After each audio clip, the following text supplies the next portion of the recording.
everyone, and welcome to EPL eKasi, the home of Chipsters. I'm Solo, and this is episode 1. Here we dive into everything Fantasy Premier League, from expert tips to epic fails, from Gameweek breakdowns to manager banter, and today we're catching up on Gameweek 1 and 2. Which topped the league, which picks paid off, and who flopped. Aish! But let's just jump straight into it. Now, Game Week 1 kicked off with fireworks. Sitting at number 1, we had TM Dragons FC, setting the pace with a massive score of 82. Right behind him, we have Breaking Badly FC with 79 points. The competition was fierce, guys, with only a handful of points separating the top 5. So, for key highlights, the big talking points, many managers went bold with captain choices. We saw quite a huge trend with those choosing Salah and Haaland, and that was a good pick for Game Week 1 because they really delivered with giving double match points. But however, there was also some surprise players that huddled big. Who expected Daniel Ballard to be the top match point player for Game Week 1 for Fantasy League? So he was quite a surprise, and a lovely one at that. And then lastly, let's just say there were biggest flops where big names just didn't deliver. And for me, however, it was Palmer. He was part of my squad. But anyway, we won't give him some hard time. It was only Game Week 1.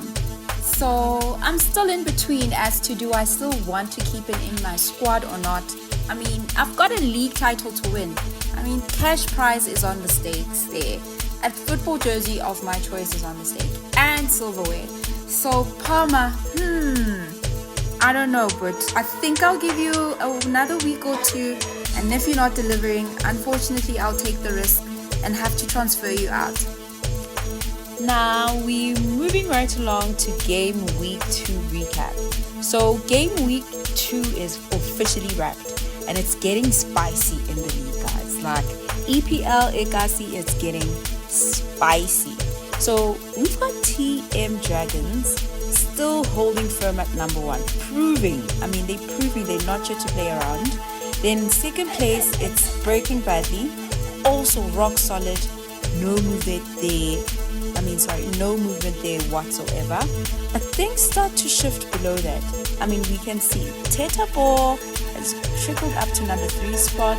Then we've got Yoga Jots from Offense also climbing up there to number 4 spot. And then we've got my club, Kippa Clean FC. I've made it to top 5, baby. I made it to top 5. So after a very defeating Game Week 1 for me, by the way, I was number last week, but I've literally made my way up nicely. So I'm quite proud of myself. Anyway, enough about me. So as you guys can see, it's looking pretty shifty here in the middle order of the table. And as for Barcelona FC, they've unfortunately trickled down to number 7 spot, right? The standings are starting to take shape. I don't know, but they kind of trying to take shape. It's only Game Week 2, still lots of games to take place, and it's very hard to be quite comfortable here. But as you guys can see, we can see who's has got some muscle, who's still trying to figure themselves out with these players. So yeah. Key highlights for Game Week 2. Now, the top captain pick is still Salah, still one of the highest captain pick players that we have for Game Week 2, and no much of a difference because I think most people feel if Salah doesn't get a goal, he's most likely going to come through with those assists. Then regarding the surprise performer, sure guys, last week was also another surprise. This week is Timber from Arsenal. He's a defender, a solid defender, threw us off the mark. He bagged a solid 24 points this week. the highest. Whereas Bollard last week, for game week 1, he was bagging, I think, around 17 points. So those who had J Timber really stood nice and firm. I think for me personally, I was lucky. I captained João Pedro, and he also did well. I think for my squad, he really came through, because I bagged a clean 30 points off him because he was also captain. But if you didn't captain him, I think you still made a decent point for yourself for this week, where you were around the 15s, which is really good from one player, because on average your players are either pushing a 6, an 8, or a 2, or sometimes nothing.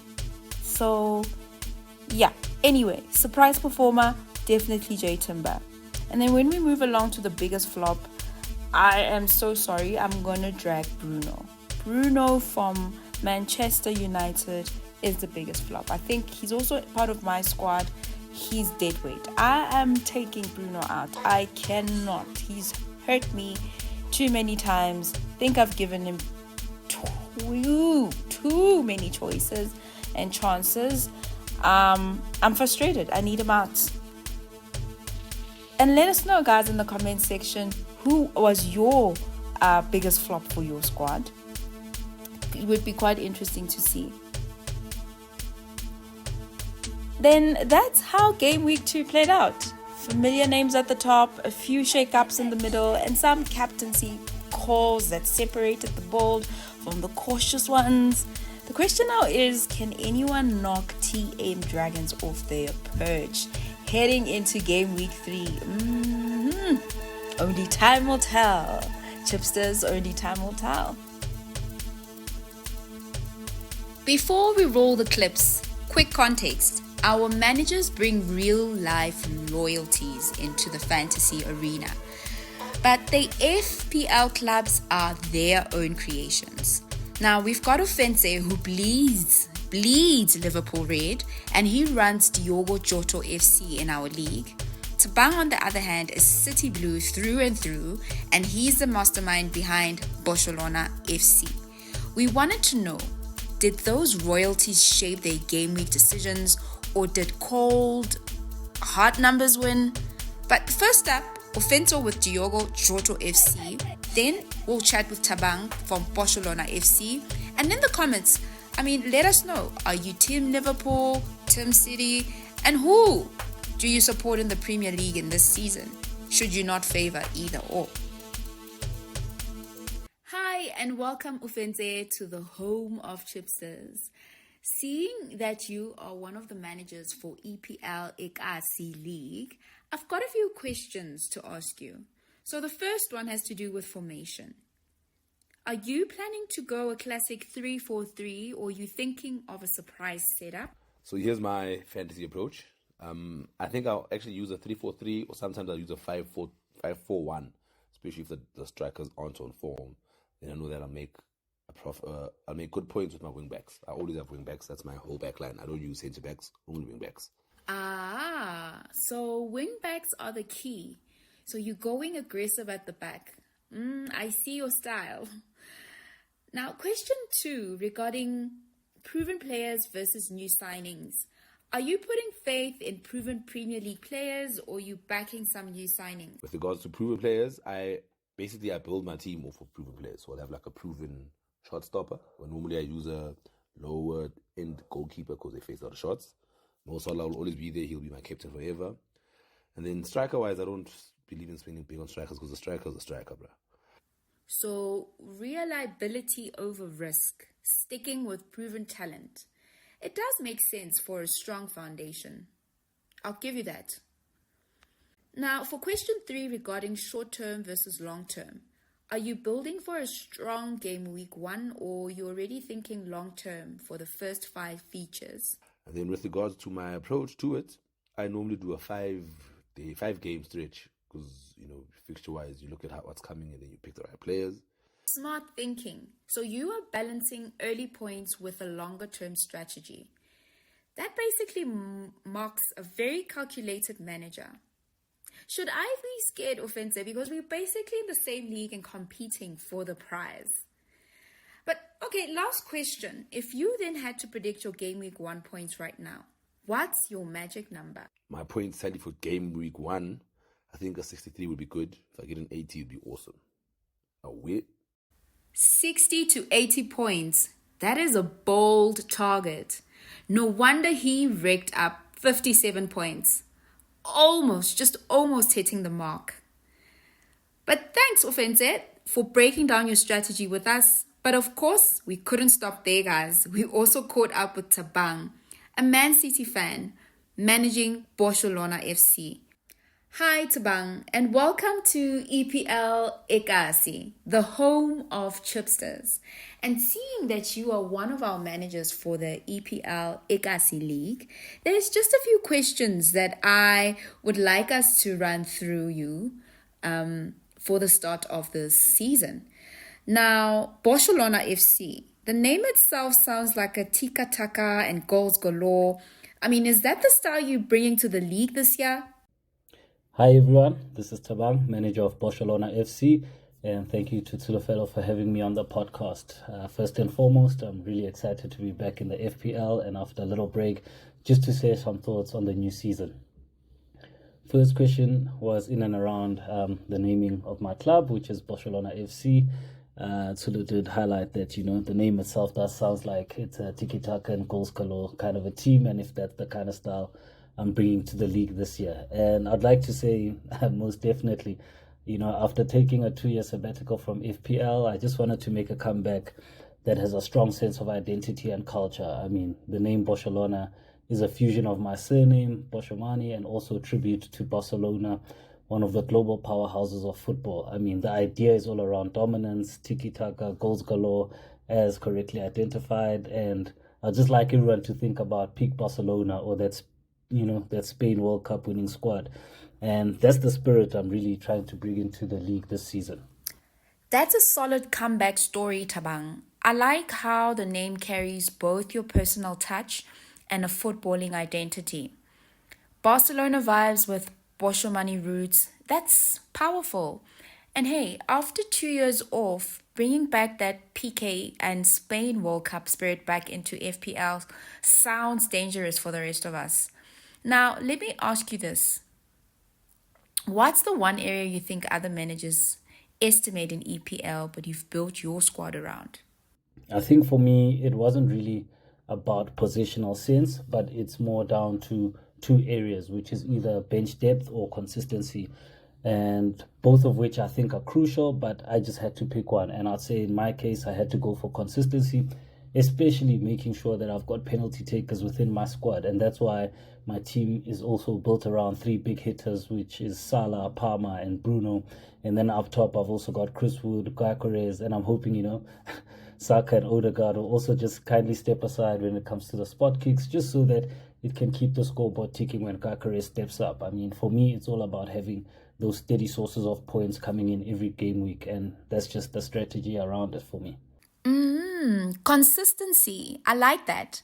A lot of managers chase high players, but you've gone with the reliable point getters and penalty takers, which honestly could be the difference maker this season. And with Salah, Bruno, and Palmer as your big 3, that's a solid backbone. Now, let's talk about decision making. When it comes to transfers, are you more of a head over heart kind of manager? Do you follow your gut, or is it pure chaos? I think at this point in time, I've gone for pure chaos. I mean, Fantasy Premier League is what it is. The team is not really realistic, but a fantasy is a fantasy. I can do whatever I want, and it's my team, I guess. And I'll say this season, my transfer decision were all based on just chasing attacking points, purely attacking points. I mean, I've kind of neglected defense a bit. Clean sheets may be a rarity for my squad, but the plan is just to more or less load up on fullbacks, and that way, even if the clean sheet doesn't come, there'll still be plenty of chances for crosses flying in, assists here and there, and maybe even a back post tap in. So who knows? And if the clean sheet does land, then I guess that's just a cherry on top for me. So that's really interesting, Tabang. It sounds like your transfer decisions aren't just a spur of a moment chaos. as you say. But there are like calculated risks with an eye on maximizing those attacking returns. I mean, loading up on fullbacks for assists and back post chances, that's bold. And if it clicks, it could make Barcelona one of the most exciting teams for us to watch this season. Now, leading to my next question, if you had to sum up your Game Week 1 strategy in 3 words, what would they be? For me, I think after having sat down and thought about it, I'd say it is calculated, a bit fearless and more or less explosive. And I'll say calculated because I've put some real thought into it, just to bring in that balance and the consistency. Fearless because I'm not afraid to back players that others might overlook, and explosive because I want those big holes right out the gate. So for me, it is what it is. We're going right out, all out attack, classic Barca style. Ooh, all sounds scary, balanced, and explosive. That's quite a statement. I like how you've put thought into the consistency, but also aren't afraid to chase those big holes. It definitely sounds like you're setting up to make noise right from the first whistle. Classic Barcelona fare. Now, before we wrap up, let me ask you this. Which fixture in the first month of the season do you think has the potential to really shake up the league standings? For me, I don't know. If anyone says anything else, I think they're completely delusional. It has to be the game right at the end of the month, which is Liverpool versus Arsenal. I don't think I need to say more, but I mean, this is last season's first versus second. It is the clash that could set up the tone for the whole campaign, and it's really there to lay down a marker for the rest of the chasing pack. And for most of us, especially the City faithful who've been at the top for quite some time, I think that game will be a clear indication for us that, we'll get a clear picture of how much we need to put in to the game once again, just so that we can reign supreme at the end of the day. And folks, that's me, Thabang, manager of Barcelona FC. Thanks once again for the platform, Tulu. I'm looking forward to what should really be an exciting season, and good luck to all the FPL managers out there. Good luck to all the other teams, but not too much luck because just like City, Barcelona's coming up top. Liverpool versus Arsenal at the end of the month. I mean, you are absolutely right. That's the kind of fixture that doesn't just give us goals, it gives us statements. I mean, it's first versus second last season, and whoever lands the blow there really does set the tone for the campaign. Hey, for the rest of us managers, we will definitely be watching that game with one eye on the pitch and the other on our fantasy points. Thabang, manager of Barcelona FC, thank you so much for joining us here on EPL eKasi. It's been great hearing about your strategy, your squad identity, and the fire that you're bringing into the season. We wish you well, but not too well, because the rest of us still want to finish above you. Best of luck this season. And that's a wrap on Double Game Week special here at EPL eKasi. We've had big moments, surprise flops, plenty of talking points from our managers. Now I want to hear from you. Drop a comment and let me know which section you enjoyed the most and what you'd like me to unpack in more detail next time. Game Week 3 is around the corner, and if the first 2 weeks are anything to go by, we're in for even more drama. So stay tuned, Chipsters. The best is yet to come. Thanks for watching, and don't forget to subscribe now to join the journey to the top. Let's see who will dominate the leaderboard next.